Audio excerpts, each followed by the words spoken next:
Hi, நான் தான் உங்கள் மோனிஷா. நம்ம கேழ்வரகு தோசை எப்படி செய்யலான்னு பார்த்துடலாம். 200 கிராம் கேழ்வரகு, 100 கிராம் வெள்ளை உளுந்து எடுத்துக்கிறேன், கருப்பு உளுந்து எடுத்துக்கிறேன், தனியாக ஊற வச்சுக்கோங்க. 2 ஸ்பூன் வெந்தயம், அப்புறம் நான் வந்து பச்சரிசி தான் எடுத்துக்கிட்டேன். கொஞ்சமாக ஒரு 1/4 டம்ளர் பச்சரிசி, தேவையான அளவு தண்ணி ஊற்றி நல்லா ஊற வச்சுருங்க. 8 மணி நேரம் ஊறணும். அப்போ தான் நல்லா அரைக்க மிருதுவாக இருக்கும். இப்போ பார்க்கலாம், நல்லா ஊறி வந்துடுச்சு. நல்லா பெருசு பெருசாகிடுச்சு உளுந்தெல்லாம். இப்போ நம்ம கிரைண்டரில் வந்து அரைச்சி எடுத்துப்போம். அதில் கொஞ்சம் தேவையான தண்ணி ஊற்றிட்டு நல்லா அரைச்சிப்போம். ரொம்ப ஈஸி தாங்க மாவு அரைக்கிறதெல்லாம். நம்ம தோசை இட்லிக்கு எப்படி ஊற வச்சு அரைப்போமோ அதே மாதிரி தான், சிம்பிள் மெத்தடு தான்.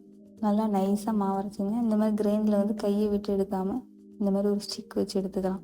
அரைச்சி முடிச்சாச்சு. தேவையான அளவு உப்பு போட்டுக்கிட்டேன். நல்லா கலக்கி விட்டுப்போம். அதிகமாக விட்டு உப்பு கறிக்க ஆரம்பிச்சதுனால லைட்டாக போட்டுக்கலாம். தோசை ஊற்றும்போது தேவையான அளவுக்கு உப்பு போட்டுக்கலாம். இதை மூடி வச்சு இது ஒரு 8 மணி நேரம் நல்லா புளிச்சு வரணும். புளிச்சு வந்தது பார்த்தீங்கன்னா அப்படி கலர் மாறி இருக்குன்னு புசு புசுன்னு முட்டை முட்டையாக வந்திருக்கு. புளிச்சு வந்துடுச்சு.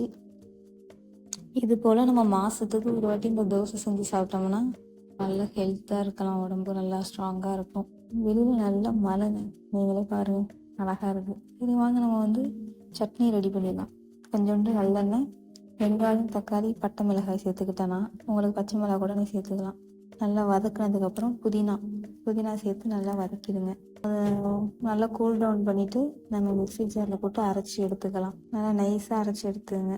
தேவையான அளவு உப்பு போட்டுங்க. உப்பு போட்டு நல்லா கலக்கி விட்டுக்குங்க.